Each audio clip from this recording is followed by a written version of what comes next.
9 minutes, 29 seconds. Enough time to do laundry. 9 minutes, 29 seconds. Enough time to take a walk, breathing air through your lungs. But what if in those 9 minutes, 29 seconds, air was actually leaving your lungs as you were suffocated? That's what happened to George Floyd as Derek Chauvin kneeled on his neck for 9 minutes, 29 seconds, killing him. Another unfortunate Black casualty at the hands of the people who are supposed to protect us, police. I am a heavy supporter of Black Lives Matter and have witnessed these killings over and over as they infuriate the Black community. I believe that there should be restrictions and new laws set for police in order to decrease the rise in police brutality by white officers. Today, I would like to explain why this tragic reality has come about and what will happen if it is not put to a cease. First, I would like to explain the cause of the repetition of murder by white police in America. There's only one word to describe what fuels police to strike a bullet or bullets through a person who has different colored skin: racism. Racism has been around for centuries now. It is the belief that one group is superior to another group, leading to discrimination and mistreatment. In recent years, the phenomenon known as the alt-right movement has caused a resurgence in racism in the United States. The alt-right is a group that has a mix of beliefs about white nationalism, anti-feminism, and anti-progressivism, according to Morning Radio News. This group has definitely come alive with the campaigning and election of Donald Trump. With his election, racists feel like they have had unlimited power. Another cause of the police brutality in America is the lack of accountability.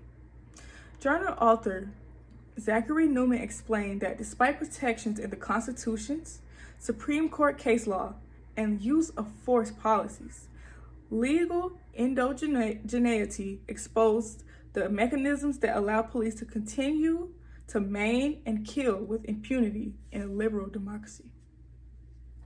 The corruption of the court system has been exemplified statistically over the past 2 decades.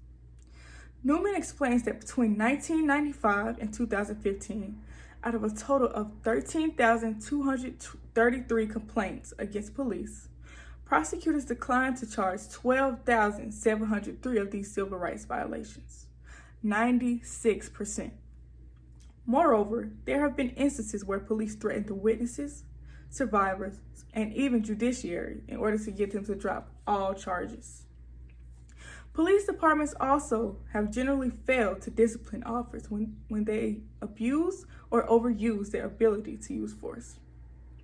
For example, Breonna Taylor, who was killed by police in her home while sleeping, did not receive justice.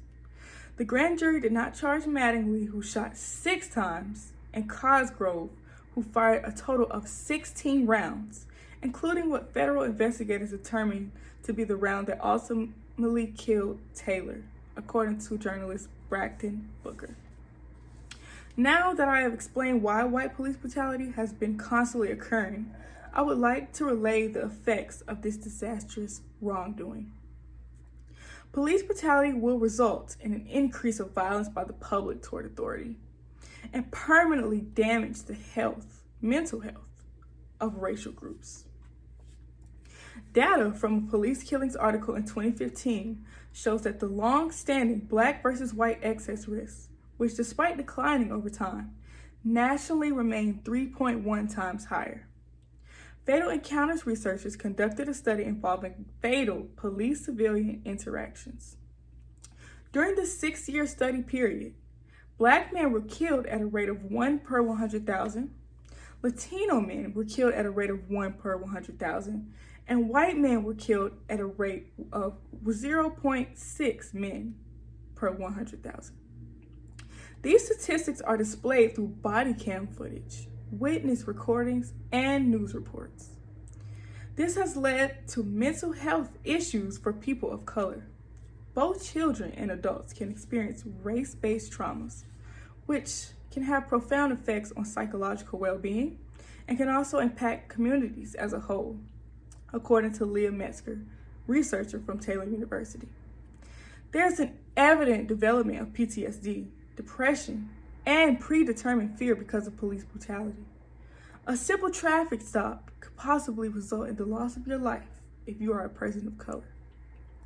The lifetime prevalence of PTSD was highest among Blacks at 8.7%, according to a study by A.L. Roberts. Additionally, there will be a total loss of hope for the system. As Philando Castile's sister said when the police who killed her brother did not face legal repercussions, "I will never have faith in this system." When there's no confidence in the system, there's an increase in public mourning, also known as protesting. These protests can lead to the harm of police as a sense of getting revenge for the lives that the authority has taken. People view these situations as justifiable because they feel as if there's a lack of respect that police have for citizens. Today, I have explained to you the cause and effects of white police brutality in America against people of color. Racism and the lack of accountability have been the sole contributors as to why there have been dead bodies in the streets. And if this continues, there will be generational trauma and revenge violence as the trust in our protectors diminishes.